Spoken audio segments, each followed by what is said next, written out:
Kata Nabi, kalau sholatnya ingin sempurna dimulai dari wudhu. Yang pokok dalam wudhu itu ada 4. Sisanya sunnah. Awas, kalau yang 4 ini tidak sempurna maka batal wudhunya. 1. Faghsilu wujuhakum, basuh wajahnya. Kalau disebutkan wajah dalam bab wudhu, itu tidak ada yang lain kecuali bagian tampak muka, gitu ya. Kalau yang punya jenggot, itu termasuk janggutnya di selai-selai. Sifat wudhu cuma ada 3. 1, pakai keran. 2, pakai gayung. 3, air yang mengalir. Ya, seperti di sungai ada air mengalir, itu nggak ada masalah. Tapi kalau menggunakan gayung atau semisalnya, Nabi itu diriwayatkan dalam hadis itu sangat menghemat air. Bahkan pernah beliau kemudian berwudu, kalau kita kemudian hitung, itu hanya sejumlah Pak, seaqua gelas Pak, cukup. Atau yang kedua, menggunakan keran ya. Kalau sekarang kita ada keran, contoh ini kerannya.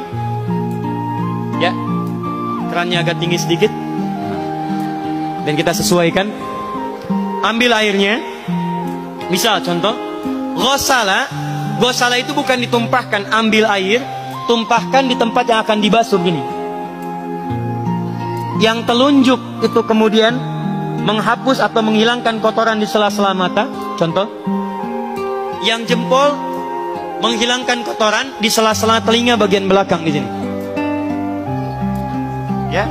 Kalau misalnya saya mulai ambil airnya, kemudian saya tumpahkan di sini. Yang telunjuk membersihkan di jari-jari di sini, di sela-sela mata. Yang jempol kemudian membersihkan di sela-sela di bawah telinga sini. Kemudian selesai. 1. Tahan sebentar ya, ini praktek dulu sebentar.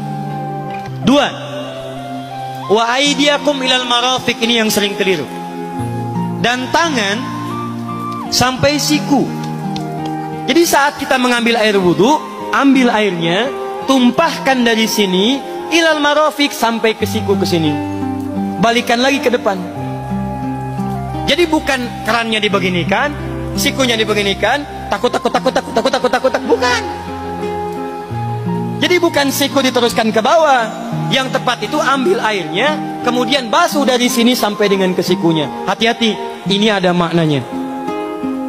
Dan jika benar di hadis Muslim, jika orang wudunya benar seperti ini, maka bersamaan dengan jatuhnya air wudhu itu, jatuh pula dosa-dosa dan kotoran yang melekat pada anggota tubuhnya. Tidak cukup dengan amin, nanti kita lihat dulu. Tangan selesai, pindah kemana? Bukan ke rambut, tapi kepala.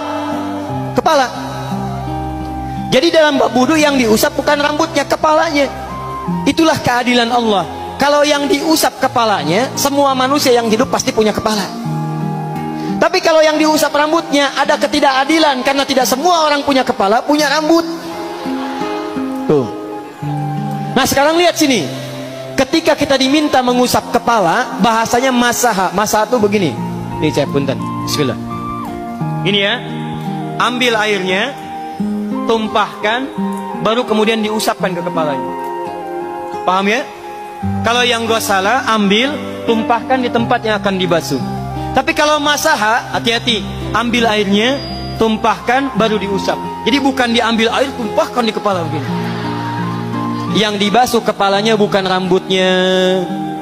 Jadi kalau ada laki-laki sudah dandan, sisiran, rapi, tiba-tiba keran dibuka, yang diusap cuma rambutnya, ulak.